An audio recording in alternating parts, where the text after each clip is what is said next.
ഞങ്ങൾ എങ്ങോട്ടാണ് ഈ പോകുന്നതെന്നറിയാവോ? അന്നയെ വിളിക്കാൻ പോവുകയാണ്. അന്ന ഇന്ന് രാവിലെ അന്നയുടെ ബെസ്റ്റ് ഫ്രണ്ടിൻ്റെ വീട്ടിൽ പോയതാണ്. അന്നയും സാറയും എന്ന് പറയുന്നത് അവർ KG1 KG2 ഒരുമിച്ച് ഒരേ സ്കൂളിൽ പഠിച്ച കൊച്ചുങ്ങളാണ്.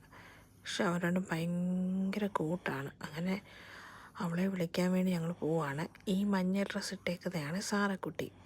ആ സാറക്കുട്ടി എൻ്റെ കയ്യിലിരിക്കുന്ന സാറക്കുട്ടിയെ കണ്ടപ്പോൾ ഉള്ള സന്തോഷമാണ് ഈ കാണുന്നത്. ഇത് അവരുടെ വീട്ടിലെ മുമ്പിലുള്ള ചെടികളാണ്. അവർ തനിയെ കരിയാപ്പിലയും മുരിങ്ങയ്ക്ക എല്ലാം വെച്ച് പിടിപ്പിച്ചിട്ടുണ്ട്. അതിൽ നിന്ന് അവർ ഞങ്ങൾക്ക് പങ്ക് തരികയും ചെയ്തു. അത് കഴിഞ്ഞിട്ട് ഞങ്ങൾ മദീന സയ്യിദ് നമ്മുടെ ഇവിടെ ഉള്ളൊരു മോളാണ്. ആ മോളിലേക്ക് ഞങ്ങളെല്ലാവരും കൂടെ പോയി.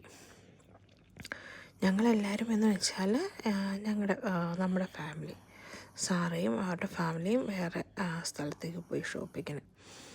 അപ്പോഴത്തേക്ക് നമ്മുടെ സാറക്കുട്ടി ഉറങ്ങി. അപ്പോൾ NH47 കണ്ടപ്പം ഞങ്ങൾക്ക് എല്ലാവർക്കും ചായ കുടിക്കണമെന്നൊരാഗ്രഹം.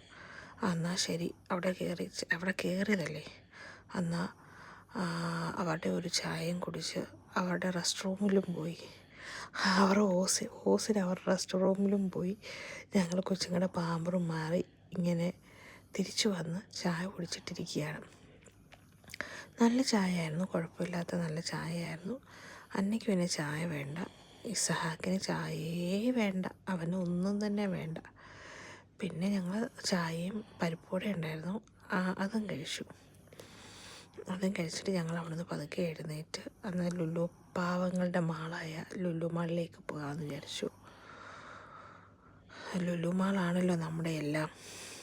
ഉപ്പ് തൊട്ട് കർപ്പൂരം വരെ കിട്ടുന്ന ഒരു കടയാണത്. പിന്നെ ഇത് അതിൻ്റെ മുമ്പിൽ തന്നെ ജോയാലുക്കാസിൻ്റെ ഒരു ഷോപ്പൊക്കെ ഉണ്ട്. നമുക്കിങ്ങനെ പുറത്തുനിന്ന് കാണാം, അത്ര തന്നെ എന്തൊരു വിലയാണ് സ്വർണത്തിനൊക്കെ. ഇത് പിന്നെ ഇസാക്കിനെ ഇരുത്തിയിട്ട് അച്ഛൻ ഷോപ്പിങ്ങിന് വേണ്ടി അകത്തേക്ക് പോയി. ഞങ്ങളെല്ലാവരും പോയി.